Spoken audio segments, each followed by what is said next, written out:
Hey guys, welcome back to yet another episode of the podcast. I'm back with Nate and Noah again, as pretty much always, except when they're not here.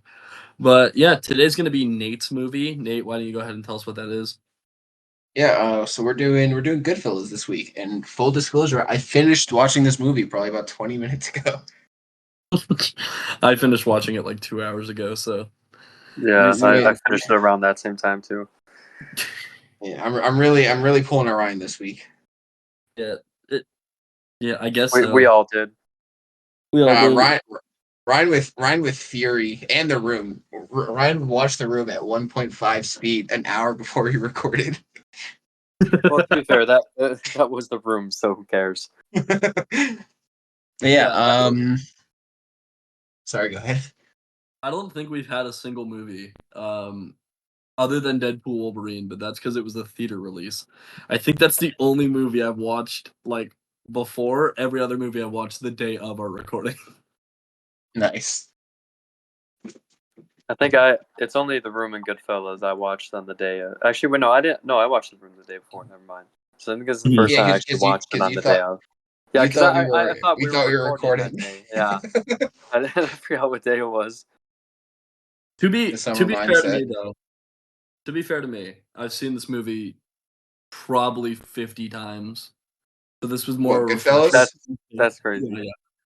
I mean, it's a good movie. I watched it for the first time last year, and I was actually really excited to watch it again because I remember loving it.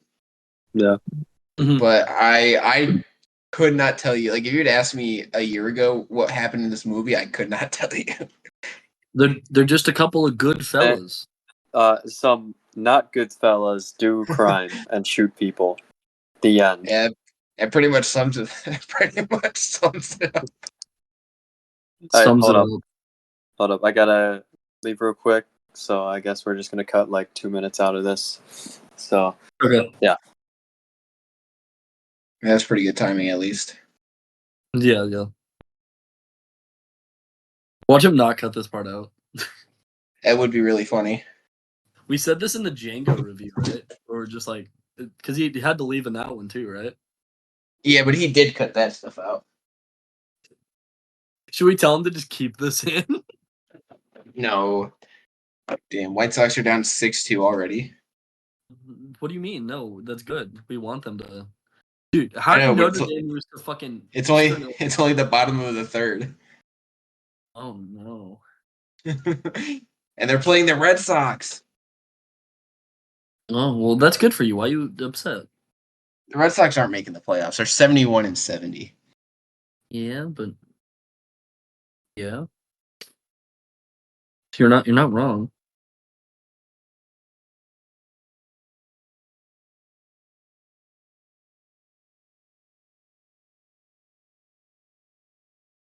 The Red Sox just got swept by the Mets. Come on now. Yeah, we also got swept by the Mets this year, so I understand. Did you really? I think so. Dude, 1 out and there's a runner on first. Oh, White Sox are cooked. Well, yeah, it's the White Sox.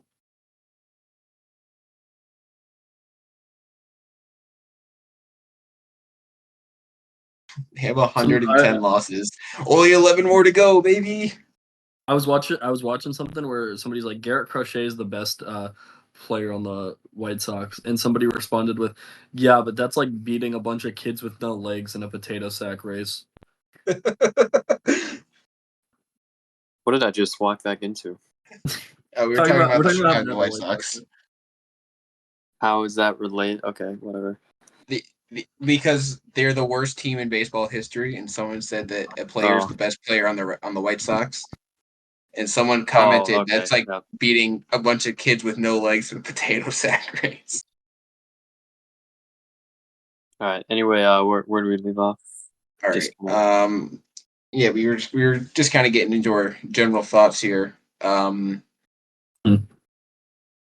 yeah, it's a good movie. It's a really good movie. It's probably The Room's better. The Room is better. I've got to look at some of his filmography, but I think it's my favorite in Scorsese's catalog.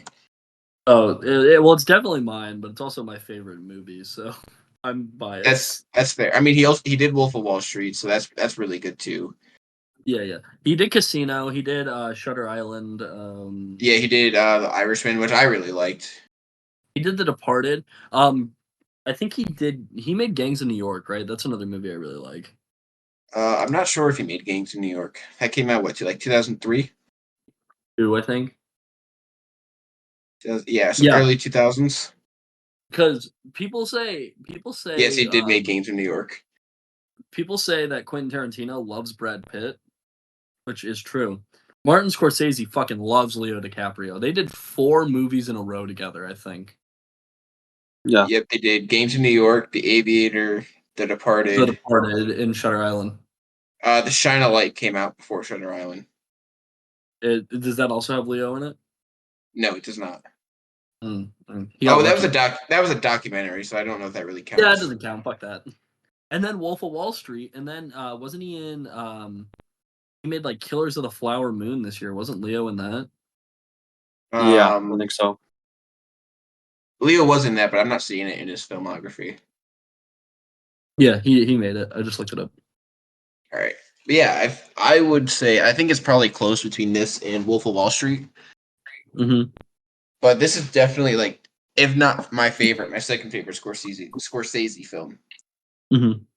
And that's Scorsese. That's Jesus fucking Christ. We got Nate. We will cut that out. Scorsese just does mob movies really well. Like that's his MO. Mm-hmm. And that's what I really like about him, because every good mob movie that you can think of, besides like The Godfather, is Scorsese. And that might even be Scorsese. I might be just talking out my ass there. It's The Godfather's Coppola. It's right, it's Coppola. I can think of one really good mob movie off the top of my head that isn't Scorsese, that isn't The Godfather. What is it? Donnie Brasco. But that's I haven't seen it. It's more of an FBI movie. Really think about it. Yeah, I've never seen it. Oh, but yeah, really if you guys, De Niro in it. Ryne, I know you were gonna glaze this movie like I glazed Fury, but see, the difference between me glazing this movie and you glazing Fury, this one's actually good. Shut up. I'm kidding. Goodfellas is actually a terrible movie, I think. Yeah, they're not very good fellas. Yeah. Goodfellas, more like terrible fellas. More like not so good fellas. Goodfellas, more like bad movie. Am I right? Mm-hmm. Guys, I don't understand why this movie is about a bunch of bad people when it's called Goodfellas. I think the title is clickbait. He literally he explains it in the movie. Yeah, they're just a couple of good fellas. They're some wise guys. Yeah, some wise guys. A couple of good fellas. Well, they're not so wise if they're shooting people and getting arrested. Twice. Mm-hmm. But yeah, so Ryne, what are your thoughts? Let's get this out of the way. So I mean, just starting in this movie, like everybody knows that opening line where he like shuts the trunk and he's like, "As far back as I could remember, I wanted to be a gangster," and then the music cuts in. That I feel like that's just a very iconic line. Yeah, to open the movie. And I'm gonna cut you off here for just a second. I'm gonna say this before I forget about it. The score for this movie is fucking fantastic. Yeah. It is too. There's one song I hate in this soundtrack, but other than that, I think it's perfect. I think I know which one you're talking about, and I also disliked it a little bit. What is it? But I don't know the name of the song, but it was like towards the end of the movie. Is it the Sid Vicious "My Way" at the very end credits?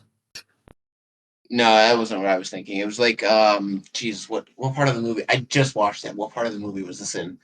It was when I think it was when he was being followed by the helicopter, or like right before when they were making the dinner at his house. Oh, I know what you're talking about, but I know I like that song. I just don't like the Sid Vicious version of "My Way" that they play at the end. Yeah, I remember we talked about iconic scores when Noah talked about Star Wars last week, and like this might be up there. Yeah, I think so. I think this and The Godfather are like the mob movie soundtracks. Mm-hmm. Yeah, I would agree. I think I would agree. You guys go ahead. I'm gonna look up who did the score for this movie real quick. Oh, it was John Williams, of course. No, I'm kidding. Well, I mean, I wouldn't be surprised if it was. I would. This doesn't seem like his type of movie. This is not John Williams' type of soundtrack. No, but something that's really cool about this movie is like, so it's modeled off of like real life, but they don't use real characters' names. There's this one guy that I watch on YouTube. He used to be in the mob. His name's Michael Francis. He's in the movie. Like at the scene where they're going through the bar. Wait, really? Yeah, the scene where they're going through the bar and they're talking about him. They call him Michael Franchese, which is funny because they mispronounce his name in the movie. But yeah, all right. So apparently, Scorsese himself wrote the score, which is kind of a cool piece of trivia. He wrote the Sid Vicious version of My Way? No way. I guess so. Yeah, but that guy's on YouTube now. Michael Francis, he's part of the Colombo family. And every time he talks about this movie, he specifies, I would have never hung out with these people. I was not there when this happened. Which is really funny to me. But yeah, I like this movie. It's in terms of faithful adaptations of events. It's a very well-known fact that this movie bullshits a lot of things, even though it's a really good movie. Which that's fair. Like, I mean, that kind of just happens with movies based off true events, though. Oh, 100%. But this, even with movies that are known to be gross exaggerations of events, this one is kind of seen as the poster child for a gross exaggeration of events. That's fair. Henry Hill was nowhere near as much of a baller as he's seen in the movie. But it's still a great movie. I love it. Despite Henry Hill being a prick, Ray Liotta plays him amazingly. I hope Henry Hill's not listening to this. I think he might be dead. He's he is dead. He died 12 years ago. Yeah, he's dead. Dead. He's deader than dead. Mm-hmm. He's deader than Joe Pesci at the end of this movie. He's deader than Michael Pena in Fury. Michael Pena. Michael Pena. No, say his name right. Michael Pena. Oh, Michael Pena, my bad. Michael Pena. Pena. Also, apparently, Henry Hill is also known for fixing a 1978-1979 Boston college basketball season by convincing their center, Rick Kuhn, to fix the games for him. Now that's the worst thing he did, guys. Wait, no. So I was watching this movie, right? Okay, obviously. And when the credits came up, yeah. When the credits came up, I, for whatever reason, forgot this movie came out in 1990. And they mentioned about Jimmy Conway getting arrested and how he's not eligible for parole until 2004.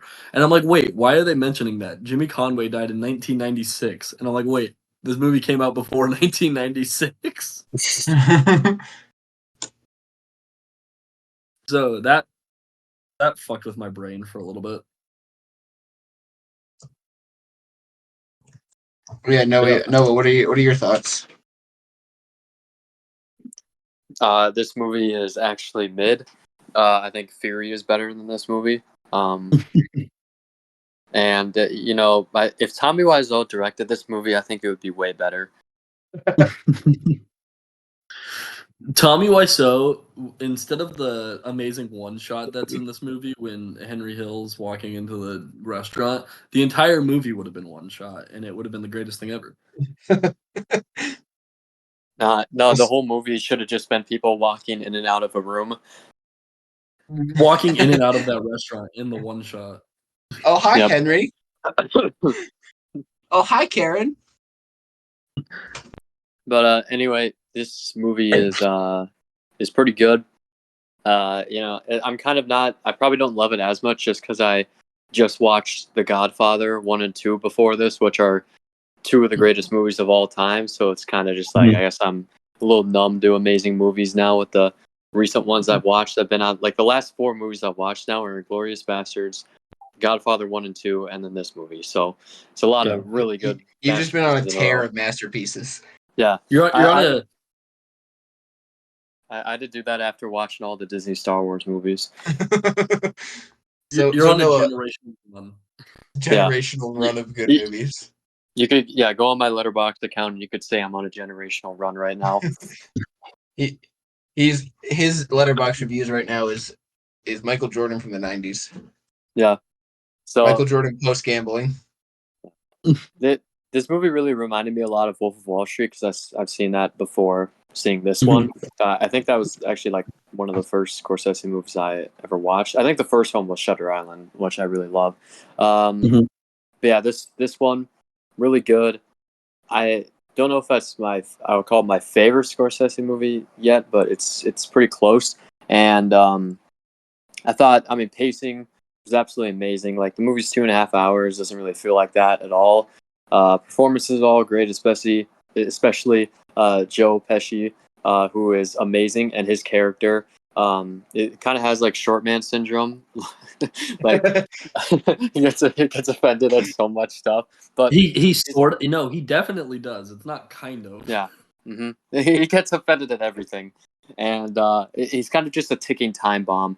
At any moment, he can just explode. Like when he shot the one waiter dude or whatever in the foot, and then like a couple scenes later, just completely kills him for. You mean my boy Christopher Spider? Old Spider. No, it's Christopher Moltisanti, bro. This is just a prologue to The Sopranos. Yeah, and then Ray Liotta, I think that's how you say it. He was great as Henry Hill, and he's really the main focus of this. And then Robert De Niro did a great job too, but I don't feel like his stood out as much as the other two to me. I guess probably just because he wasn't in it as much as the other two characters, it felt like. And there's a lot of narration, which usually like when a movie relies on a lot of narration, I usually don't like it that much, but I think it's done pretty well here. And dialogue's great. Mentioned the one in the opening scene when he closed the trunk and then it paused. That was a great line. And then overall just really solid. Cinematography is great, especially the one shot going into the one restaurant. And I don't give it quite a 5 stars. I really do like it, but I give it a 4.5 on Letterboxd. I think I only have like 10 reviews of 5 stars on Letterboxd, so I like to keep it pretty exclusive. But 4.5, pretty amazing movie. I believe that's why I also gave it a 4.5. Yeah, I gave it to be a 10 out of 10. Yeah, I know you're. Yeah, I knew you were gonna give it a 10 out of 10. So Noah, since you did just watch Godfather 1 and 2 and Goodfellas basically back to back, what would you say is like the better mob movie? Godfather. Okay, and I knew you were gonna say that, but the one you asked. I don't know if it's like.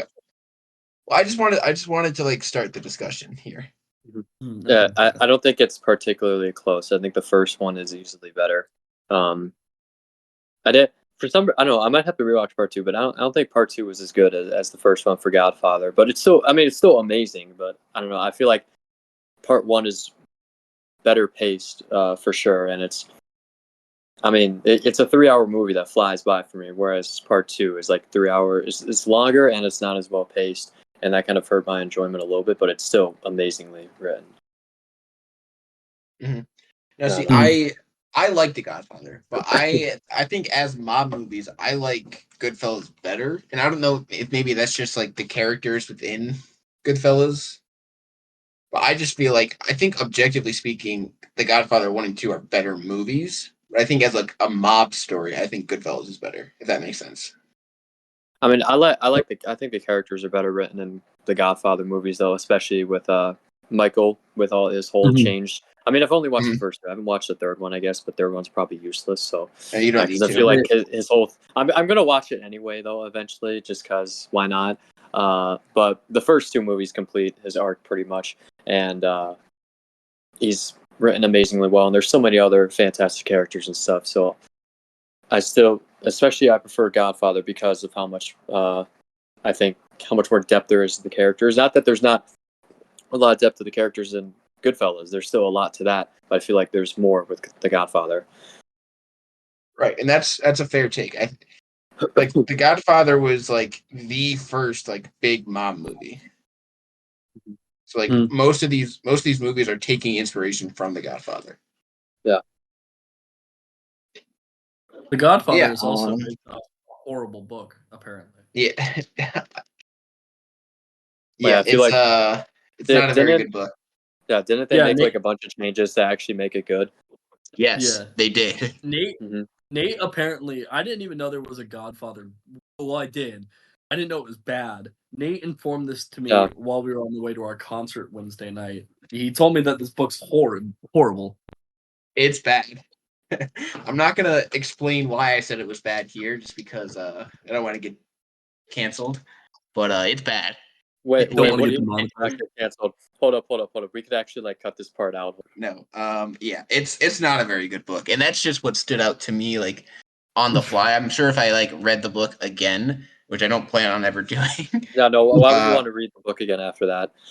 I'm sure I could find more stuff. Yeah, it's not a very good book. Don't read it. Yeah. Good thing the movies are some of the best ever made, though. Watch the movies. Don't read the book. You don't need to. Yeah, don't read the book. You didn't hear the conversation we had, but just trust us. Yeah, read the book. Just trust me. All right, just spare yourself. Watch the movies; they're really good, and also watch Goodfellas if you haven't, or just rewatch it because it's also a really good movie.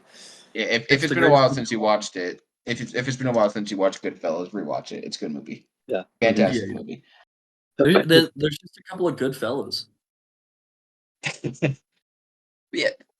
Yeah, there are just a couple of good fellas. Guys, I don't think Henry Hill was a really good fella when he kept cheating on his wife the entire movie and with multiple different women. But it's the scene where his wife is pointing a gun at him is pretty insane. Like imagine just waking up right with a gun in your face from your wife. Like that's quite the way to start a day. Wait, that doesn't happen. Yeah, it does. Yeah. What? I see it. I see the joke. All right, we're gonna move on from that. I think this was a failed attempt at comedy on all levels. Yeah. Yeah. We're gonna move on from that. Yeah, I guess we'll just get into the movie now. Weren't we already in the movie right now? Nah. Okay, you're right. It's just what the media wants you to think. Yeah. One scene I think is really funny in this movie is after they kill, after they beat the shit out of Billy Batts, when they go to his mom's house, they're like, "Oh, we have to leave," and then she cooks them dinner, and they're all just eating dinner. Yeah, with his half beaten beaten within an inch of his life. Yeah. Body in their trunk. Mm-hmm. Not another funny scene with what is Joe Pesci's character? What's his name? Isn't it like Tommy? Tommy DeVito. Which for you football fans that's right. There. Yeah, that's right. All right, so yeah, Mr. Tommy DeVito. When the whole exchange between him and Henry, where he's all like, "Oh, what's so funny about me?" and stuff. Oh and yeah, absolutely hilarious. Yep. Yeah, I'm glad you mentioned the Billy Bat scene because I actually wanted to talk about how I thought it was such a good choice to like start the movie like on that drive, and then show us like what drove everybody to kill Billy Batts. I just thought that was a really good directorial choice because yes, they could have just started the movie with like the child Henry. But they showed us Henry killing somebody, or I guess it was more Tommy, but Henry was there. And they showed us why he did it, or like what would have motivated them to do it after like building the suspense of like, oh, why would they do this? Like, yes, we know it's a mob movie, but like at the same time, like they still need to establish the characters, which I thought was really good. Like I thought it was done very well. I do agree. I think so. The one thing that people like that's kind of weird about this movie is, so I love history. I don't know if you guys know that. You probably do. But I focus a lot on like crime history and shit. So I love mafia stuff. The only thing that this movie I think doesn't do phenomenally is it kind of blurs the line. Like it gives you the time dates for some stuff, but you also don't really know how long in between some of the things are happening. The only two specific time dates we get are when Billy Bats dies and when Henry goes to prison, I believe. Yeah, because it's like 4 years later, like when he gets out. Yeah, the timeline can be a little hard to follow. I also feel that sometimes with like The Godfather, where like the first one, it's not really clear sometimes with the timeline, because I don't think they ever really like state what year it is like that much, but it's clear that a lot of time passes. But yeah, so that kind of is also in this a little bit. There's a 7-year gap between when they killed Billy Bats and when Tommy DeVito got shot. Yeah, which might be surprising to you. I don't know. I mean, yeah, it makes sense. Like we knew. I feel like we kind of knew going into it that it wasn't going to be very cohesive. Which is fine. Not every movie needs to. Yeah, it doesn't do that. Sorry. What I did like about it though is like other than that opening shot, everything was chronological. Like we saw the motivations for each character as it was progressing. Like we were seeing actively how they changed. I will be right back. Just keep talking. All right. Well, something I was thinking while watching this is like kind of how similar it is to The Wolf of Wall Street with like how it's structured and stuff and how it's paced and how it uses narration, because it really reminded me of that. So it's kind of interesting to see like this is probably kind of took a lot of inspiration from this movie when making The Wolf of Wall Street and the way he structured it kind of, and it's also well, why did I just say also 2 times in a row? It's just I'm like that one. What's the one dude's name or whatever, where he like says his nickname is like says things 2 times or whatever. I don't know. It's like one random moment. But yeah, it was which one character that we saw once and never saw again.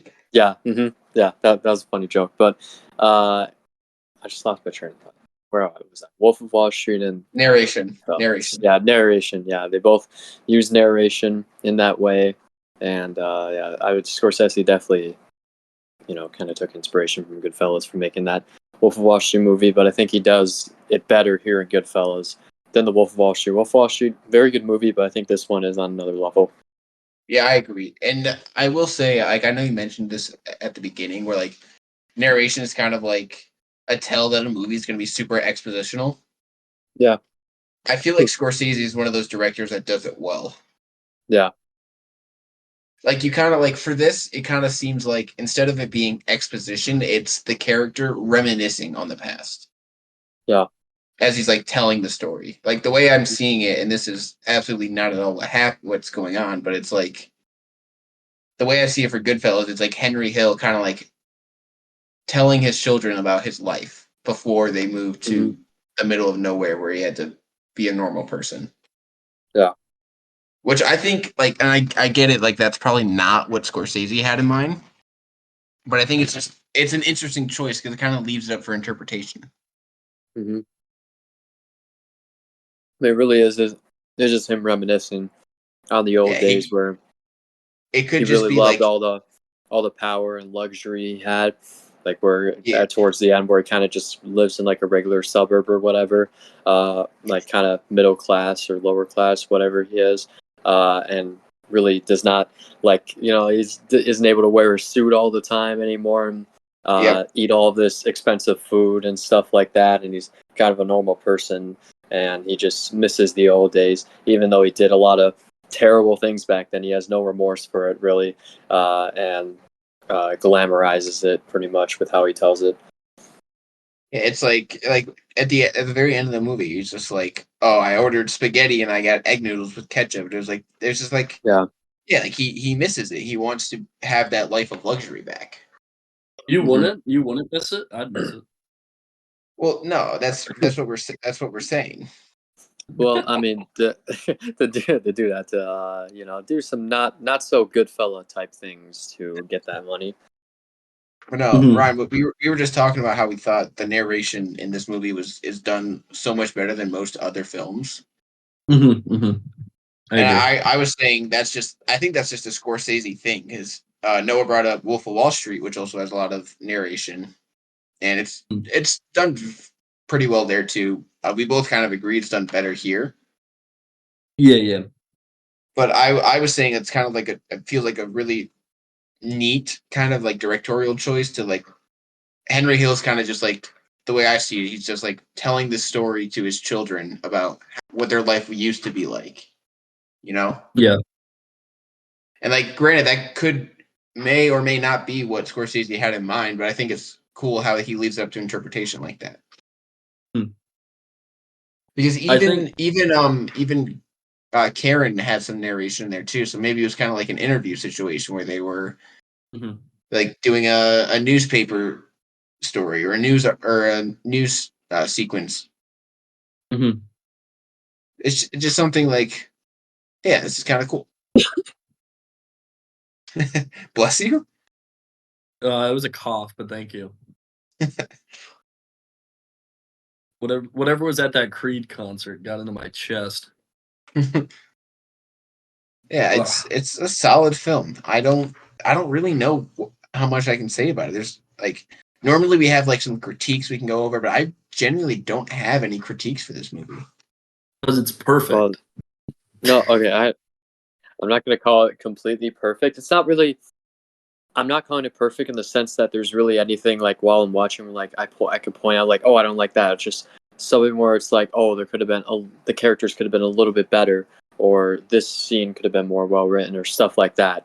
So it's not really something where it's like, oh, I can take out like this type of critique or whatever from it, where it's like, oh, this music is bad or whatever. Everything is just pretty solid, but I don't think everything is up to the level that it would give a movie like 5 stars. Yeah, everything is done well, but nothing is done exceptional, I guess you could say. Or like, I mean, okay, no, there's definitely things done exceptionally, like the score. Right. I think I call the acting exceptional, dialogue too. Cinematography is also pretty good too. Yeah, that's fair. I mean, it's just one of those films where it's like there's not much to talk about story wise because the story has happened in real life. So there's not like anything we can do. Like there's no like directorial choices about like the story that we can say like, oh, they did this to portray that or stuff like that. It's all kind of just stuff that happened. Well, you could compare like what we could kind of compare if you know like I'm sure maybe Ryne knows like what's different from real life and what kind of liberties they took here, because I don't really know much about what actually happened. I kind of like just watched this movie, so yeah. I mean, if you know the story. Yeah. I do know a decent amount of the stuff. It's been a while since I've actually watched like real videos on like the actual stuff. I know, for instance, except Henry Hill, all the names are changed. They're not like the actual names of the actual people. They're very similar. Like Tommy DeVito's real name was Tommy DeSimone, and who does Robert De Niro play? What's his name in the movie? God. Is it Jimmy? Jimmy Conway. Jimmy Conway. His name in real life was Jimmy Burke. So okay. Like they're pretty similar. They're pretty close. I can't remember anything else. Like I forget the name of the guy who the hair sales guy. What's his name? Maury something. Maury. Yeah, what's his name in real life? His real name was Martin Krugman. All right, that's he got killed. But so with your knowledge of it, would you say most of it was faithful? I guess. Other than the fact where it's like Henry Hill, like embellishing himself, which is always going to happen in stories that are told by a person who was involved in it. There's always going to be embellishment. Like the facts of like who died, when they died, how they died, that all that stuff is pretty accurate. Okay. To the main thing that's not fucking accurate, and I said this in the fucking DMs earlier. No matter how thin you cut garlic, it is not going to liquefy the pan. There's the one thing that pisses me off about it, is it made a generation of people think that if you cut garlic very thin, it will liquefy. Man, this is life-changing. This is life-changing stuff. I will say, though, that is a fantastic scene. I love the scene of them making dinner in the prison. I think it's my favorite scene in the movie.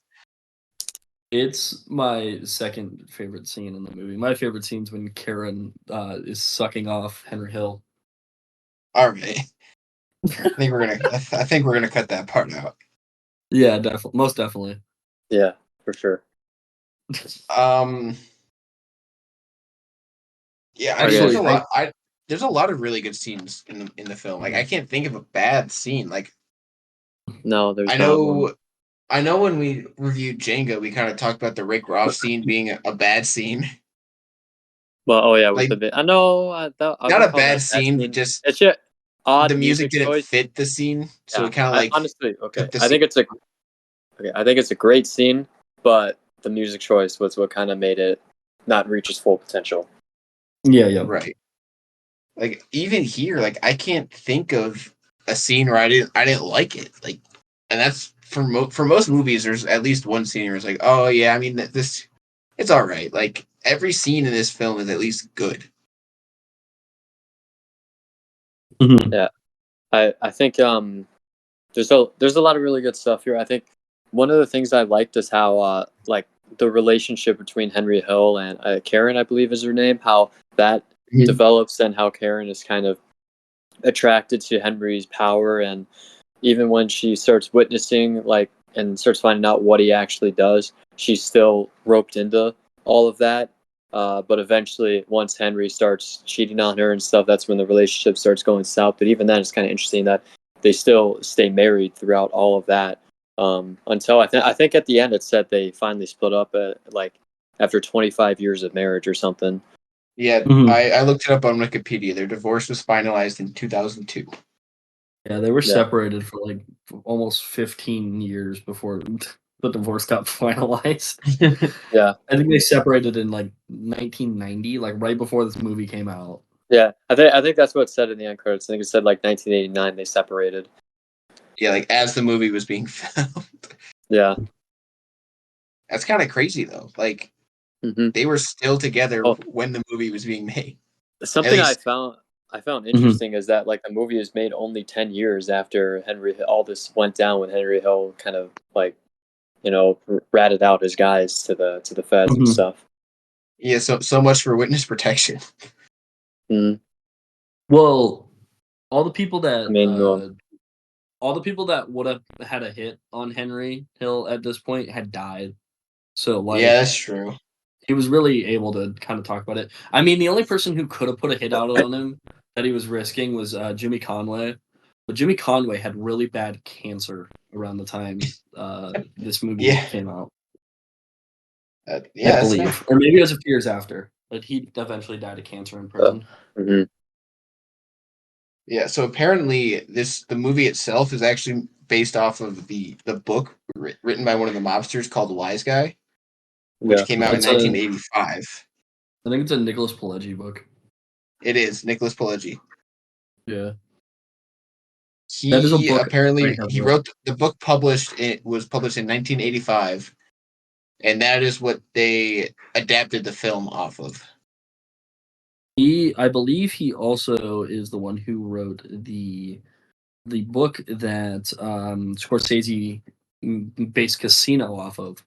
So Scorsese's made a couple of movies based off his books. Oh, let's find out. Casino, probably, yeah, Casino, Love and Honor in Las Vegas, I would assume. Mm-hmm. I believe that's what it's called. Yeah. It's kind of cool seeing how, like, even though, like, I'm sure they took, like, some sort of, like, creative liberties while filming. What it seems like is most of the inaccuracies come from the fact that Nicholas Pileggi wrote the book and didn't do it accurately, which is kind of neat, I guess. Apparently, he wrote the screenplays for both those movies as well. He helped Martin Scorsese write the screenplays. Yeah. I mean, that makes sense. He wrote the books. Why wouldn't he help write the screenplays? You know, that's what you would think, but Hollywood has a nice track record of not doing that. I mean, good directors usually do that. That is true. So not the guy who made Fury? Fury's not based off of the book, but he's also not a good director. Yeah. Fury might be a good movie, but David Ayer is not a good director. Nah, Fury sucks. Fury was his magnum opus. It was just downhill from there. I gotta look at his filmography again just because it's so bad. Fury into Suicide Squad and The Beekeeper. What a filmography. Into Bright. Oh yeah, Bright into The Beekeeper. Yeah. God. And he wrote Suicide Squad too. So all that terrible dialogue that came from David Ayer. Oh, that is straight from the pen. Oh my God. David Ayer, we hate you, but thank you for making Fury. David Ayer, we hate you. Because David Ayer is watching this. I hate the way that you talk. I hate the way you direct movies. Yeah, I really don't have much else to say about Goodfellas, to be completely honest.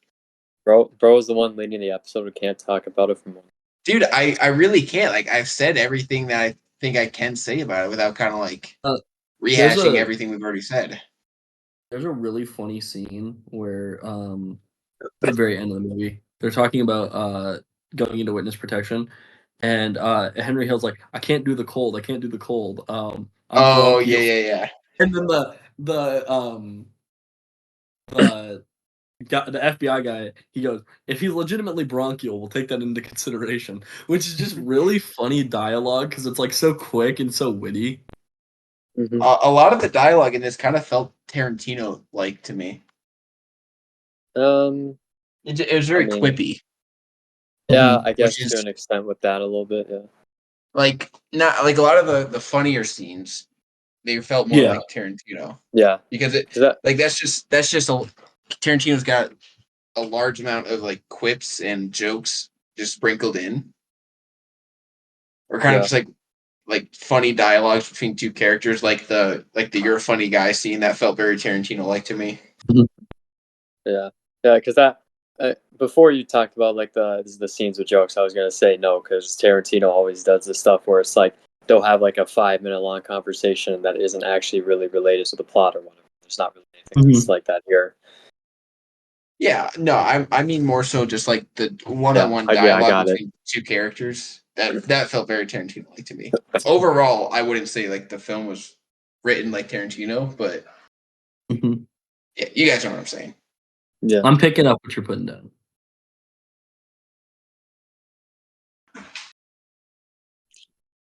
We got it. You got anything else to say? I really don't. I mean, this is Ryan's favorite movie of all time. I feel like he would have more to say. Yeah. Good movie. Is this really going to be our shortest episode? Probably. Oh yeah, actually, no, it probably will be. Every episode's gone over like an hour and a half. Actually, the roundup probably didn't. No, the roundup did. Yeah, the roundup was like an hour and a half. Oh yeah, that's right. Because you yapped about Star Wars forever. What else do I got to say about the Goodfellas? The fellas that are good. Rest in peace, Ray Liotta. Yeah. Oh, he's dead? I actually didn't know that. Hold up. He died the day actually, after. What's up? So with I want to say something about it, like the laugh he does. Is that actually how Henry Hill laughed in real life? Was he just like doing a goof there?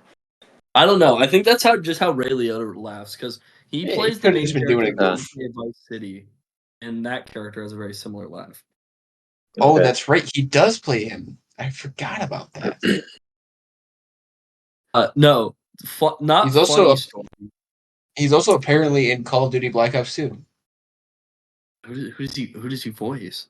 He voices Billy Handsome from Mob of the Dead Zombies. Oh my gosh. Yes, he does, because that character is based off Henry Hill. You are so right. I forgot about that. Remember the last thing Ray Liotta did was 1992. Ray Liotta? Ray Liotta? Nate, when it comes to mispronouncing names. He was apparently also in Cocaine Bear. He was. I think that was his last movie. I know, it was 1992 that came out this year. Nate, when it comes to mispronouncing names, Michael Pena, Ray Liotta. Is that not how it's pronounced? That's how you pronounce it? No, it's Liotta. Well, my bad. That's what that. That's I guess that's that New York public school education. Yep. Ray Liotta actually died on the day I graduated high school, May 27th, 2022, I believe. That is crazy. And he's still putting out movies, or I guess they were already May filmed. 26th. Sorry, I guess it was already filmed. So he is in a movie that is coming out this year. So I lied. He died on the day. I went to a Christian high school, so we had like a ceremony the day before graduation, and we had to practice for that in the morning. And we were doing a practice for that, and I was taking a piss in the bathroom, and I was looking at my phone, and I saw Ray Liotta died. That's how I remember very vividly. I mean, yeah, I would remember that too. And then I walked back into the reception, and I was reception. Brother was bawling his eyes out over Ray Liotta dying.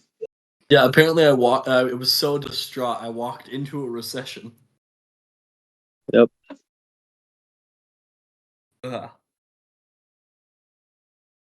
Yeah, I mean, Ryan, do you have anything else to say? This is your favorite movie. I feel like you'd have more to say. Like, if I could yap about Fury for an hour and a half. Mm-hmm. Yeah, but like, well, to be fair, Ryan's not leading this episode though. That's fair, and I didn't take any notes for this episode. Yeah, see, this is what. See, I know I'm taking notes next week for Shawshank next week, right? Well, I'm also taking notes for sure. The only reason I didn't take notes is because I didn't want to. Well, first of all, my computer was plugged into my TV, so I had to watch this from fully legal movie streaming site, and I wanted to watch it on my TV. Mm-hmm. So I usually take notes on my computer. I have a notepad for all our movies. I just didn't do it this week. Oh, you take it. You take your notes while watching the movie and doing all that. Yes, I usually do. I do it. Usually I do it after. But that way, if I have thoughts that I have watching the movie, I don't forget to put them on later. Yeah. You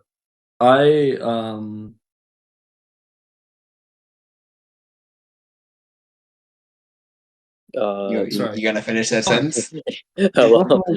bro, leaving us on a cliffhanger. Notes. Okay, I did not take notes from this movie either. But that's just because I've seen it so many times. I actually physically own this movie. I physically own this movie, so I didn't have to watch it on totally legal streaming site. Yeah. He watched this movie on DVD. I know. I had to I had to go find my DVD player, shake the dust off of it. Which, as Nate knows, some of the shit in my house is super dusty. Yeah, it's I mean, you could have just put it in the PS2. That's a DVD player as well. Yeah, but the PS2's not plugged in. I could have put it in the PS3. Yeah, you also could have done that, or the PS4, or probably the Xbox. In all honesty. No, the original Xbox is not a DVD player. Oh, what? But you had 3 other options other than trying to find a DVD player and polishing the dust off. Ugh. But I did find it. I don't know where it is. It was in the closet in your game room, wasn't it? No, it was actually under the TV. Oh, all right. Yeah, I will definitely be taking notes for Shawshank because that is a movie I want to talk for a very long time about. Yeah, Shawshank review about 8 hours long. See that this is why I pick good movies. Okay. You literally just said Goodfellas was a great movie. You but you called it, and I quote, a masterpiece. You see, it's not a 5 stars. So Shawshank is 5 stars. So yeah. That's your objective opinion. Subjective opinion. So my choices have been Django 4.5 stars, and then going to be Shawshank 5 stars. So you're spoiling it. Well, it's my choice. Obviously, I love the movie if I'm choosing it. I know.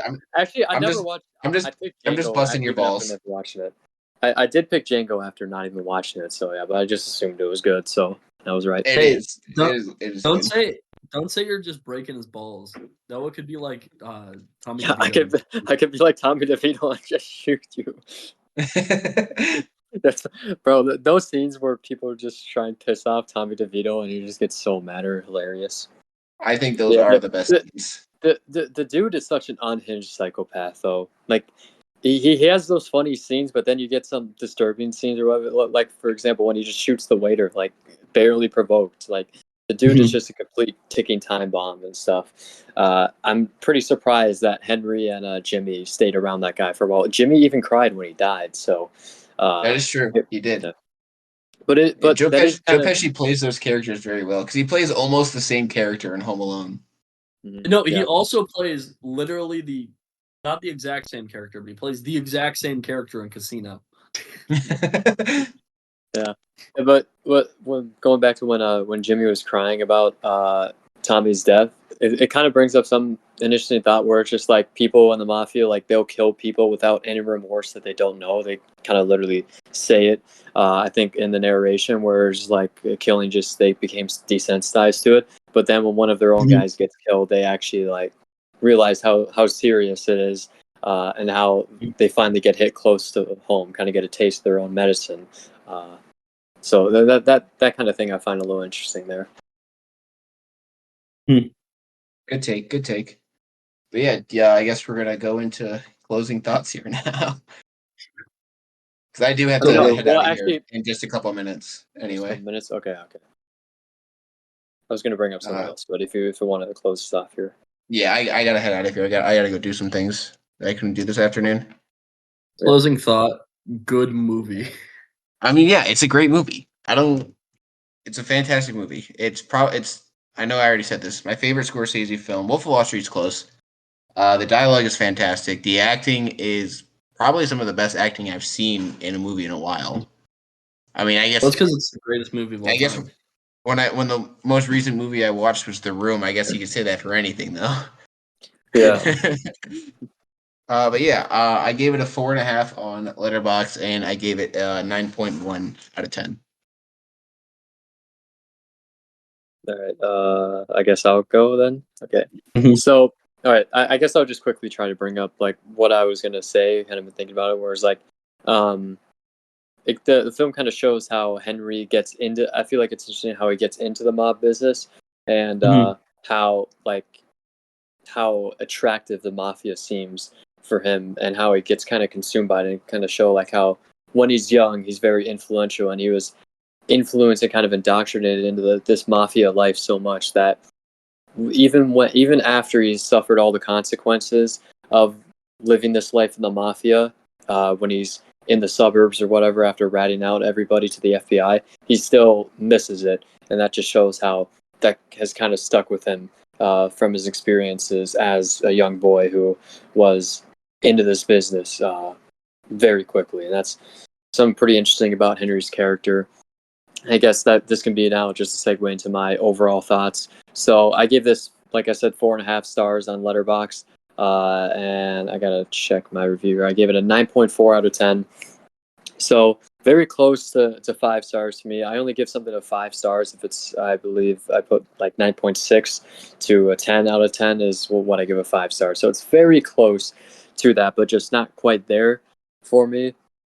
But Scorsese's direction here is fantastic. There's a lot of nice shots, especially with the whole one take I mentioned before in the restaurant scene. Pacing is amazing. For a 2.5 movie, flew by. Really like how narration is used. Characters are all great. It's very well acted, especially Joe Pesci, just the complete standout performance here. A lot of very funny scenes here, great dialogue. Structured in a nice way. Really like that opening scene too, and the soundtrack was also amazing. I really like all the kind of classic songs, and like this movie goes throughout, like spanning like 20 years or 30 years, something like that. And I really like all the, like when they're in like the 50s or 60s, they use songs from that era, and then the 70s, and then they get right up to the 80s there. So I found that to be great with the score, and I mean, overall, just really solid movie. This movie does pretty much everything well. Yeah, I think this movie's phenomenal, obviously. One quick thing I do want to mention, and I'll make it quick because I know Nate has to leave. I love how progressively throughout the movie, Henry Hill and Ray Liotta, his face starts looking more disheveled as he progressively gets more and more addicted to drugs.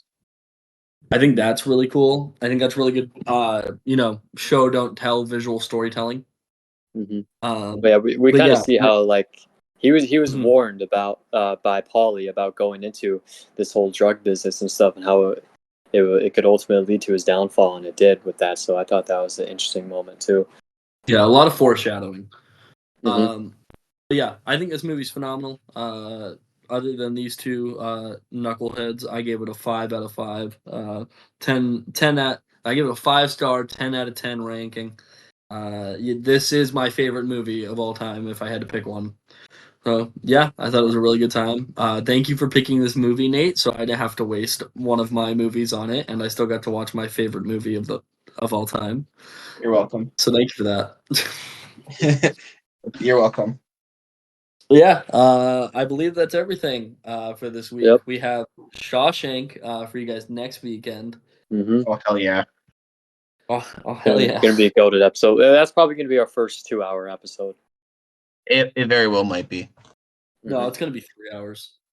No, we're not gonna get it all the way up to 3 hours. Eventually we'll have to cut it off. We could talk about it for 3. I could talk about 3 hours, but we respect your guys' time, so let's we'll try to keep it under 2, but no promises. I mean, we could go a little over 2, but like we should keep it under 2 hours and 20 or 2.5 hours.